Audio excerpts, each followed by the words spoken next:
پناہ مانگتا ہوں میں اللہ کی شیطان مردود سے۔ شروع اللہ کا نام لے کر جو بڑا مہربان نہایت رحم والا ہے۔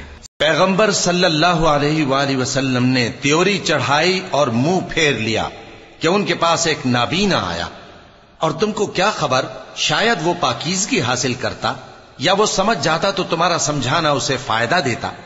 اب وہ جو پرواہ نہیں کرتا سو اس کی طرف تو تم توجہ کرتے ہو، حالانکہ اگر وہ نہ سنورے تو تم پر کچھ الزام نہیں۔ اور وہ جو تمہارے پاس دوڑتا ہوا آیا اور وہ اللہ سے ڈرتا بھی ہے تو اس سے تم بے رخی کرتے ہو۔ دیکھو یہ قرآن نصیحت ہے، پس جو چاہے اسے یاد رکھے، قابل ادب ورقوں میں لکھا ہوا، جو بلند مقام پر رکھے ہوئے اور پاک ہیں، ایسے لکھنے والوں کے ہاتھوں میں ہیں جو بلند مرتبہ اور نیکوکار ہیں۔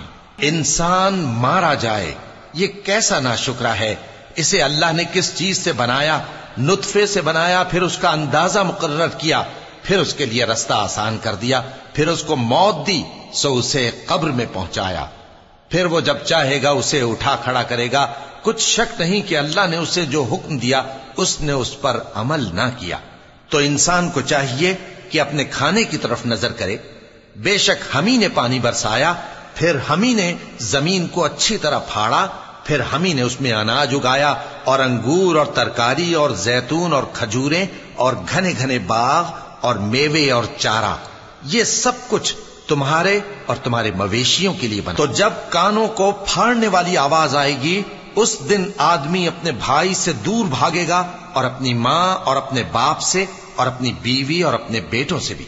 ہر شخص اس روز ایک فکر میں ہوگا جو اسے سب سے بے نیاز کر دے گی۔ اور کتنے چہرے اس روز چمک رہے ہوں گے، خنداں و شاداں، یہ نیکوکار ہیں۔ اور اس روز کتنے چہرے ایسے ہوں گے جن پر گرد پڑ رہی ہوگی اور ان پر سیاہی چڑھ رہی ہوگی، یہی لوگ ہوں گے انکار کرنے والے بد کردار۔